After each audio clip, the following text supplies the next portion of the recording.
സംസ്ഥാനത്ത് മഴ കനക്കുന്ന സാഹചര്യത്തിൽ വയനാട്, കണ്ണൂർ, കാസർഗോഡ് ജില്ലകളിൽ ഓറഞ്ച് അലേർട്ട് പ്രഖ്യാപിച്ചു. നേരത്തെ കണ്ണൂർ, വയനാട് ജില്ലകളിൽ മാത്രമായിരുന്നു ഓറഞ്ച് അലേർട്ട്. പത്തനംതിട്ട, ആലപ്പുഴ, കോട്ടയം, ഇടുക്കി, എറണാകുളം, തൃശൂർ, പാലക്കാട്, മലപ്പുറം, കോഴിക്കോട് ജില്ലകളിൽ ഇന്ന് യെല്ലോ അലേർട്ട് പ്രഖ്യാപിച്ചു. മത്സ്യത്തൊഴിലാളികൾക്ക് കടലിൽ പോകുന്നതിനും നിയന്ത്രണം ഏർപ്പെടുത്തി. പത്തനംതിട്ട, കോട്ടയം, എറണാകുളം, ഇടുക്കി, വയനാട്, ആലപ്പുഴ ജില്ലകളിലെ വിദ്യാഭ്യാസ സ്ഥാപനങ്ങൾക്ക് ഇന്ന് അവധിയാണ്. എന്നാൽ പരീക്ഷകൾക്ക് മാറ്റം വരുത്തിയിട്ടില്ല. ഇന്നലെ മഴക്കെടുതിയിൽ നിരവധി പേരാണ് മരിച്ചത്. 3 ദിവസം കൂടി കാലവർഷം ശക്തമായി തുടരുമെന്നാണ് പ്രവചനം. കണ്ണൂർ, കാസർഗോഡ് ജില്ലകളിൽ തീരപ്രദേശത്ത് പ്രത്യേക ജാഗ്രത വേണമെന്ന് നിർദ്ദേശം.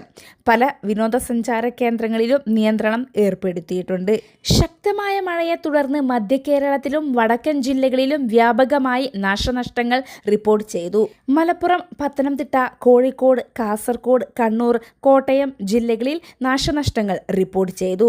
ഇടുക്കിയിൽ മലയോര മേഖലയിൽ ഉൾപ്പെടെ മഴയുടെ ശക്തി കുറഞ്ഞു. എന്നാൽ വിനോദസഞ്ചാര കേന്ദ്രങ്ങളിൽ നിയന്ത്രണം തുടരുന്നു. കല്ലാർകുട്ടി ഡാമിന്റെ ഷട്ടറുകൾ 30 സെന്റിമീറ്റർ കൂടെ ഉയർത്തി. പമ്പാ നദിയിലും മണിമലയാറ്റിലും ജലനിരപ്പ് ക്രമാതീതമായി ഉയർന്നതോടെ അപ്പർ കുട്ടനാട് മേഖലയിലെ പലയിടങ്ങളിലും വെള്ളത്തിലായി.